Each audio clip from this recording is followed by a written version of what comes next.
Dahil meron tayong nabiling fresh na papaya, so syempre hindi natin pinalangpas ang pagkakataon. Gumawa tayo ng atsara. Syempre yung pinagadgaran yan, gagawin din natin yang masarap na ulam. Kasi sayang naman kung itatapon natin. Dahil nung nagigisa ako, hindi ko pala na-play ang aking cellphone. So ayan, fast break na agad tayo.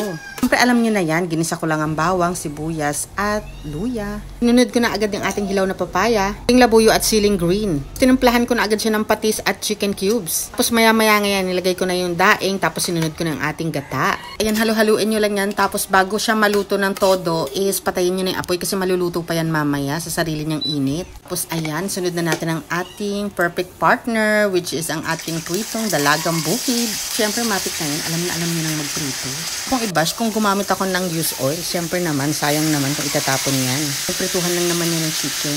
Nga habang hinihintay natin maluto ang ating fish, so siyempre, ihain na natin ang ating atsara. Sa susunod na video, ituturo ko sa inyo kung paano ko to ginawa. So, ayan, ito na ating gulay. Multitasking, wala tayong sinayang na panahon kasi nagmamadali tayo. Hindi ngayon, marami pa tayong gagawin. Pagkagaling ko sa simbahan, ayan na nga, nagluto agad ako. Ayan na, ready na ang lahat. Kumuha na tayo ng kanin at kumain.